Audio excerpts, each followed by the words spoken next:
Family is supposed to be built on love and trust. But what happens when greed destroys those bonds? In today's story, we follow Emily, a woman who lost her father, only to have her younger brother, Ryan, turn against her in a ruthless fight for inheritance. As she walks away from a toxic family dynamic, she learns a powerful lesson. Sometimes, true freedom comes from letting go. Subscribe to Life Stories to begin today's journey and discover the power of self-worth, resilience, and moving forward. Let's start the story.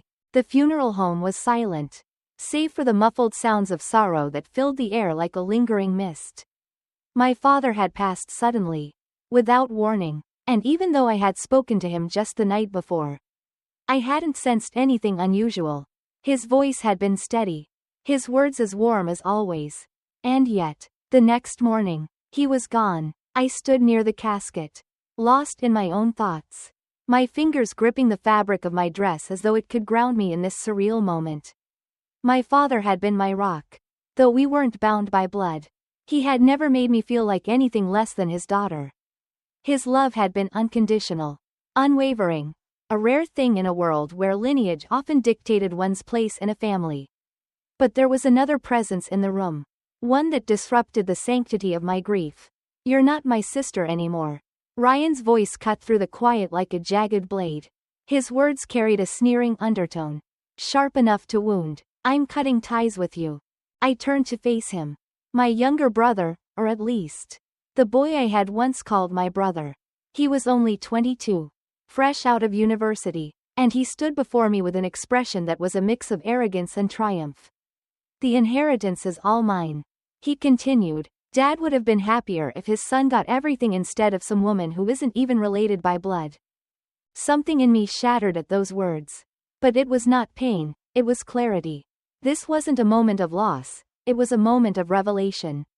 I had always known that Ryan harbored resentment toward me, but I had foolishly believed that beneath his jealousy and bitterness, there was still a thread of familial love. But there was nothing left, not even the pretense of affection. I exhaled, steadying myself. "Fine by me," I said, my voice devoid of emotion. "In return, once you inherit, don't ever contact me again." Ryan smirked, as if he had already won. "Like I'd ever do that." He scoffed. "And don't expect a single penny from me later." I looked at him, really looked at him, and realized that the boy I had once known was gone. I had loved him once, back when we were children, before life had turned him into someone who measured his worth by bloodlines and wealth. But that love had eroded over the years, buried under his growing disdain for me. For a moment, I wondered if our father had seen this coming. Perhaps he had known that his passing would ignite this kind of discord. Which was why he had left clear instructions regarding the inheritance. But instructions meant little when the heart was poisoned by greed. Ryan had always been proud of his lineage. "Must be Dad's genes," he'd often say, boasting about how he had inherited their father's intelligence, ambition, and status. To him, I had always been an outsider. We shared the same mother, but different fathers. My biological father had disappeared when I was little, vanishing into the arms of another woman. I had no memory of him, nor did I care to. The only father I had ever known was the man who had raised me, the one now resting in the casket before us. Growing up, Ryan had never cared about our different parentage. But everything changed when we lost our mother. I was already an adult, while he was still in middle school. Her sudden death in a car accident had shaken us both. But instead of grieving together, Ryan had chosen to direct his pain at me. "Why did Mom have to die?" he had screamed at her funeral. His face contorted with grief and rage. "It would have been better if it were you. No one would care if the stepchild was gone." I had been stunned into silence. I had wanted to scream back at him, to demand how he could say something so cruel. But before I could, our father had intervened. It was the first and only time I had ever seen him truly angry. He had scolded Ryan fiercely, his voice shaking with fury. But the damage had already been done. That day had marked the beginning of the end of our relationship. From then on, Ryan had found every opportunity to remind me that I was not truly a part of the family. His resentment grew alongside him, feeding on his failures, his frustrations, and his inability to measure up. He had always wanted to surpass me, academically, professionally, but when he realized that he couldn't, he resorted to what he believed was his one indisputable advantage: blood. It was exhausting, constantly being the target of his misplaced anger. I had tried to keep my distance, had even moved out to escape his presence. But no matter how far I went, he always found a way to remind me that, in his eyes, I didn't belong. Now, standing in front of him at our father's funeral, I felt something strange: relief. This was it, the final severing of ties. Ryan thought he had won. But in truth, I was the one who was free. As I turned to leave, I cast one last glance at my father's casket. If he had been alive, he would have never let this happen. He would have fought for our family to remain whole. But he was gone, and all that remained was the reality of what we had become. The next day, I went to a law office to begin the process of renouncing my inheritance. The lawyer was surprised when I informed him that I wanted nothing. "But you do have legal rights," he said, flipping through the documents. "Your father officially adopted you." I smiled faintly. "I know," I replied, "but I don't want anything anymore." At that moment, I knew I had made the right decision. Because wealth, no matter how vast, could never compensate for the loss of love. And as far as Ryan was concerned, love had never been part of the equation. The weeks following the funeral were quiet. Too quiet. After years of hostility, I had expected some final, desperate attempt from Ryan to get under my skin. But it never came. Instead, he vanished into his new life, the life he had so proudly declared as superior to mine. He had gotten everything he wanted: the house, the savings, the investments. I imagined him standing in our father's study, running his hands over the polished mahogany desk, basking in the thrill of having it all. I thought that was the end of it. 3 months later, I was proven wrong. The first time he called, I ignored it. My phone buzzed repeatedly, Ryan's name flashing on the screen like an unwanted specter from the past. I let it ring out. He had made it clear that he wanted nothing to do with me. And I was more than happy to respect that boundary. But then he called again. And again. By the time I checked my messages, I had half a dozen missed calls and a single text: "Pick up. It's important." A part of me was tempted to leave it unanswered. But curiosity won over. When I finally picked up, his voice was nothing like the arrogant, sneering tone I had heard at the funeral. "You know what?" he said, his words slow and heavy. "I need to borrow some money."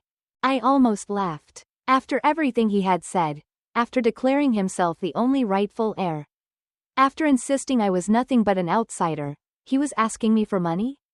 "You have the entire inheritance," I said coolly. "What could you possibly need from me?" There was a long pause, and I could hear the unease in his breathing.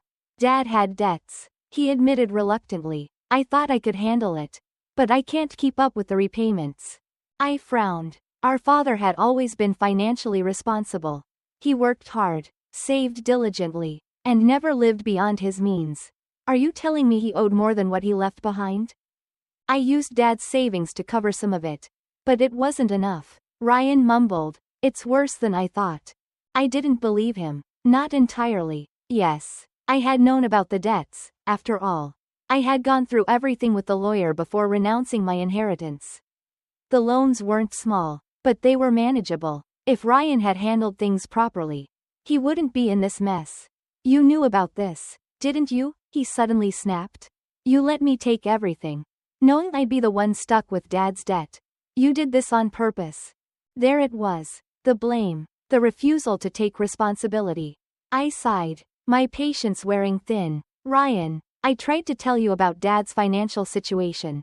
But you cut me off. Remember? You blocked my calls. You refused to listen." There was silence on the other end. I continued, my voice firm. "And let's be honest. You weren't worried about debts when you first inherited everything. You were busy enjoying it. Weren't you? What did you spend it on?" Ryan exhaled sharply, but I could hear the guilt in the way he hesitated.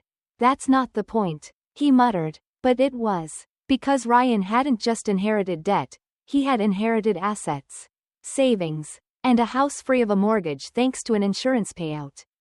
The only way he could be struggling now was if he had spent recklessly. And that's exactly what he had done. I could picture it perfectly. Expensive restaurants, designer clothes, maybe even a few impulsive investments in some startup he had been bragging about. He had always been obsessed with proving that he was more successful than me. The difference was, I had worked for my stability. He had assumed wealth would simply sustain itself. I'm not giving you money, I said flatly. Figure it out. You're heartless. He spat. You think you're better than me just because you work some boring civil servant job? At least I'm not some pathetic stepchild. I hung up. I stared at my phone for a long time, waiting to see if he would call back. But he didn't. I thought that was the last of it. But I was wrong again. At first, I thought Ryan had given up. For a few weeks, there were no calls, no messages, no signs of him in my life. I settled back into my quiet routine, focusing on my work at the city office in Denver. It was a stable job, perhaps not as glamorous as Ryan's so-called high-flying corporate career. But it gave me purpose.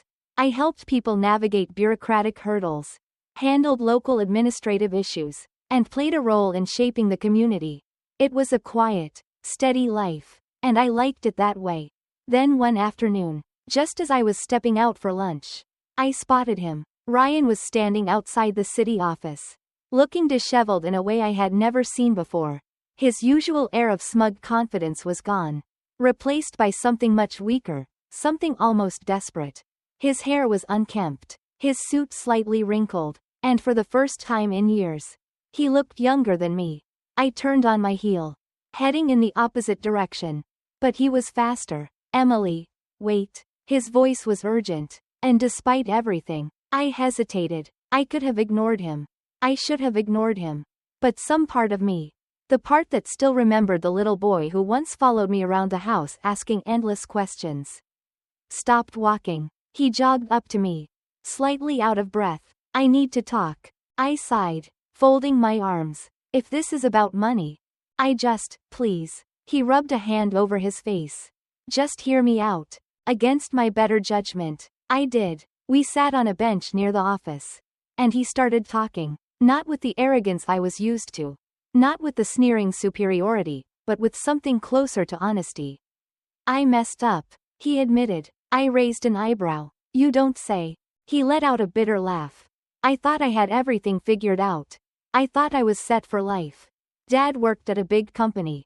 Left me the house, the savings. I figured it would last. But I didn't know about the debts. And the money, it just disappeared faster than I expected. I leaned back, watching him carefully. So you wasted it. His jaw tensed. I invested in a few things. Thought I was being smart. But they didn't pan out. Then there were the expenses, the house, the car, the lifestyle I was trying to keep up. And now, he exhaled sharply. Now I'm in trouble. Real trouble. It wasn't just the debts. He owed money to friends, to banks, to people who wouldn't just let it slide. He had tried to maintain the image of success, even when his finances were crumbling beneath him. And now, he was at his breaking point. Why come to me? I asked quietly. Why? After everything, do you think I would help you? He looked down, his fingers gripping the edge of the bench. Because you're the only one left. I swallowed the unexpected lump in my throat. For all his cruelty, all his arrogance, there was something deeply sad in those words. He had spent so much time pushing me away, tearing me down, convinced that he was superior. And now, in his moment of need, there was no one else. For a brief moment, I almost considered it. I almost let old memories resurface, the times when we had been siblings. Before resentment had taken root. But then I remembered the funeral. The way he had laughed at me. The way he had cut me off as if I were nothing. I stood up. I made you a promise. Ryan, I said, my voice steady. And I meant it. You got everything you wanted. And now, you can deal with the consequences. He stared at me, his expression unreadable. You don't get to pick and choose when family matters to you. I continued. I gave up my claim to everything you inherited. In return, you swore you'd never contact me again. And I intend to hold you to that promise. His face darkened. You're really going to do this? I nodded. I am. He let out a sharp breath, shaking his head. You're unbelievable. You think this makes you better than me? No, I said simply. It just makes me free. And with that, I walked away, leaving my past behind. I never saw Ryan again after that day. At first, he tried. He sent more messages, left more calls unanswered, even showed up at my workplace a few more times. But each time, I ignored him. I had made my decision, and I refused to let him pull me back into his chaos. Eventually, he stopped trying. From what I heard through mutual acquaintances, his financial troubles only worsened. He had no choice but to sell the house, draining whatever remained of our father's inheritance. The lavish lifestyle he had once flaunted vanished. He moved into a small apartment, struggling to keep up with the debts he had recklessly accumulated. And me? I moved on. I had transferred to a quieter town, where no one knew my past or my complicated family history. The people there were kind, welcoming, and for the first time in a long while, I felt like I belonged. Looking back, I sometimes wondered if things could have been different. If Ryan had chosen love over resentment. If he had valued family over pride, perhaps we could have been real siblings. Not just strangers connected by circumstance. But life doesn't give us do-overs. It only gives us choices. And I had made mine.